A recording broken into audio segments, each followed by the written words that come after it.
These impressions are brought to you by Netflix. All right, so I got a chance to play, I would say 3 to 4 hours from the beginning of the new Thief from Eidos Montreal. Obviously, it's been 10 years since we've seen a Thief game that started with Looking Glass Studios. It's a beloved franchise and one that really influenced so many other games in the ensuing years. I've appreciated the fact that this Montreal team definitely has the burden of both history and the necessity of introducing a new audience to this franchise, and they've definitely had their work cut out for them. It suffered many, many delays, and there's a lot of rumors swirling around it. But the one thing I can say is, by all means, I wouldn't say it was perfect. I really, really enjoyed playing it.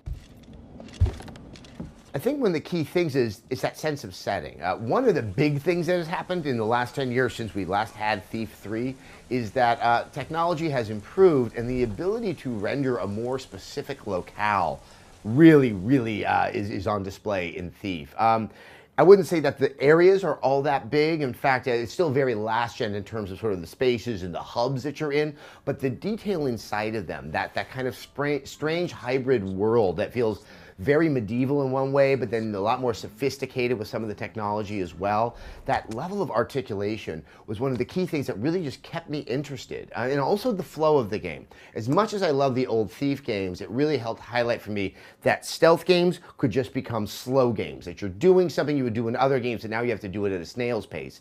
That is not the case. Maybe you're taking a cue from Dishonored, where Harvey Smith is a veteran of the Thief franchise. He's working on that one now. But a swooping mechanism helps kind of move you quickly through the area, going from one shadow to another. It's not as precise as something you got in Dishonored, but it once again gives that, it shows the understanding that just moving really slowly can become very tedious. The game itself also felt to have pacing that kept you engaged and kept you interested. Despite having many different ways that you can traverse the environment, you always felt that you were getting closer and closer to your goal, and it was actually quite fun to do that and discover all the secret routes. One thing that was worth noting is once you leave the prologue, you, even though you don't have a ton of money, you in theory can pretty much pick up all the famous equipment from Thief. Obviously water arrows, fire arrows, rope arrows, the blunt arrows, those are all there, and the game, that really indicates that the game is set up for you to figure out your own path and your own style of play. I think for most people, you're gonna play it stealthy. There is combat in the game, but it didn't feel very strong and dynamic. You pretty much just have kind of a blunt object that you can bonk somebody on the head with, and you can dodge. Almost every time that I got caught and I had to go into combat, I was in a hallway. So it's not like you're able to dodge to the side or forward even. You're just dodging back, and there will eventually be a wall against you. Almost every action encounter ended up in my death, and ghosting through the game really seemed to be the most satisfying way, and almost the way that the game seemed to be tailored to telling you how to play it. Now there is story. You play Garrett. There's some mysticism in it. I don't want to give too much away, but I gotta say its weakest elements was in the storytelling. There's a big cutscene that happens in the third person. It's a big sort of revelation at the end of the prologue. It was just kind of strange and awkward. It didn't look very good. The resolution seemed much lower than the actual gameplay itself. Additionally, there were some audio drops that happened in some other key moments that we really probably would have given a sense of greater drama to what was happening in front of me. This is still beta. It is not done yet, and these are things that hopefully can be very easily remedied.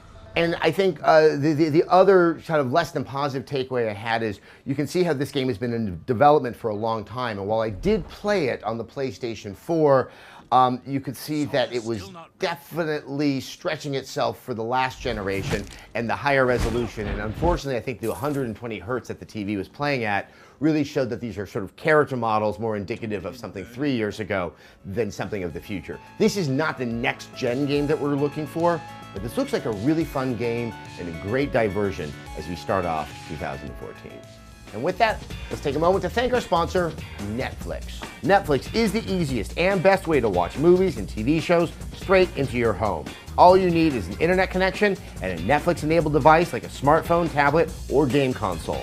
Netflix is also the only way to watch their original shows like Orange is the New Black or the fantastic House of Cards. Best of all, you can support Red 3 Games and get a free trial membership by signing up at netflix.com/Red3Games.